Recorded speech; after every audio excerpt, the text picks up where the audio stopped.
આગામી 7મી મેના રોજ લોકસભાની ચૂંટણી યોજાઈ રહી છે, ત્યારે આજે 16/4/24ના રોજ હું શોભનાબેન મહેન્દ્રસિંહ બારૈયા ફોર્મ ભરવા જઈ રહી છું. મારું નામાંકન દાખલ કરવા જઈ રહી છું. અમારી જનતા, મારા મતદારો અને મારા સંગઠનના હોદ્દેદારો અને તમામ ધારાસભ્યો મારી સાથે રહીને મને આશીર્વચન આપે અને મારા સાથે મારા નામાંકનમાં જોડાય એવી હું સૌને અપીલ કરું છું. સૌની પાસે એવી આશા રાખું છું કે ખૂબ મોટી સંખ્યામાં સૌ મોદી પરિવાર અરવલ્લી અને સાબરકાંઠા જિલ્લાનો મોદી પરિવાર મારી સાથે રહે અને મને આશીર્વાદ આપે.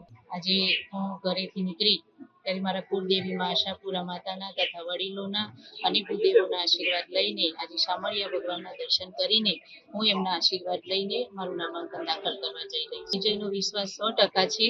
મારા મતદારો, મારી જનતા મારી સાથે છે. મારા સંગઠન, મારા ધારાસભ્યો, મારા માન્ય મંત્રીશ્રી, સૌ જનતા મારી સાથે છે. મને પૂરો વિશ્વાસ છે કે હું 5 લાખથી વધુની લીડથી જીતીશ. જનતા પાર્ટી દ્વારા હાઈકમાન્ડ ને જે સાબરકાંઠા લોકસભાના ઉમેદવાર તરીકે શોભનાબેન બારૈયાની પસંદગી થઈ છે, ત્યારે આજ રોજ તેઓ શ્રી ભગવાન શામળિયાના દર્શન કરીને ભગવાન શામળિયાના આશીર્વાદ લઈને પોતાનું નામાંકન ભરવા જઈ રહ્યા છે.